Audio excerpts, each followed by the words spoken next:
This is problem 10 in chapter 14.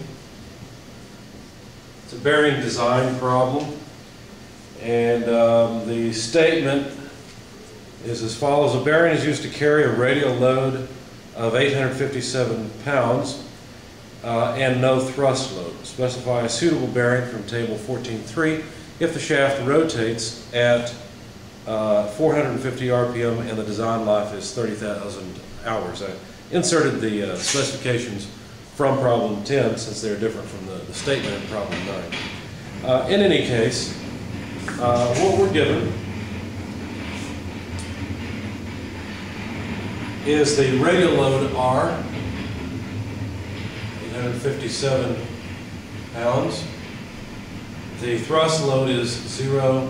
The speed is 450 RPMs, and the life, the design life of this in hours, is 30,000 hours. Okay, so we need to specify a bearing. So essentially what we need to do is compute an equivalent load that would last for 1,000,000 cycles, because all the standard loads in the tables are given in cycles. So basically we need to use the load life equation. And so what we're really going to do first of all is multiply the speed times the design life so that we can figure out how many revolutions this thing needs to add. So the design life would be 450 revolutions per minute multiplied by 30,000 hours multiplied by 60 minutes per 1 hour. So the hours go away, the minutes go away, and we have revolutions. That comes out to 8.1 times 10 to the 8th revolutions.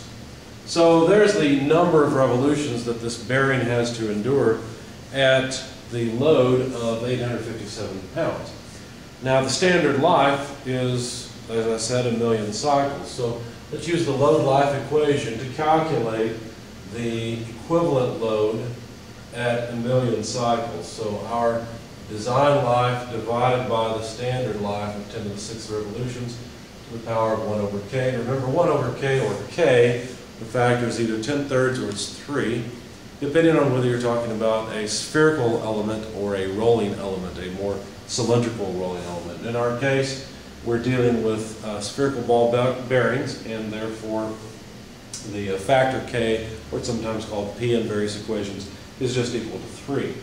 So this is 857 pounds for us, our design load.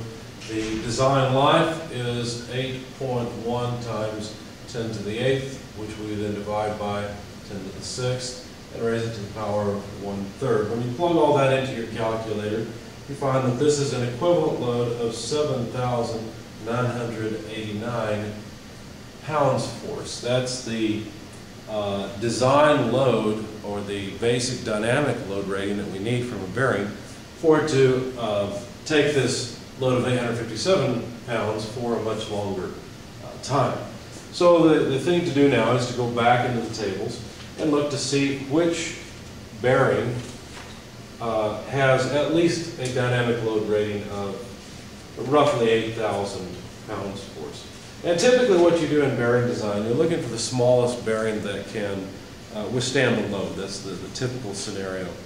All right, so as we start going down the columns, I'm on page 512, looking at 512, 513, 514. As we go down the column, looks like the dynamic load rating goes up slowly.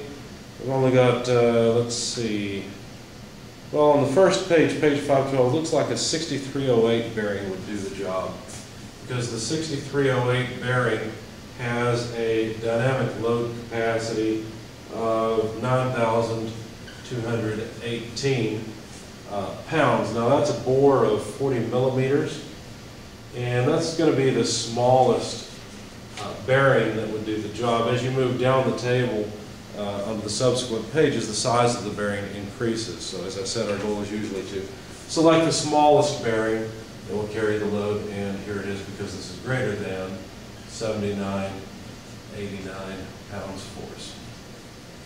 Okay.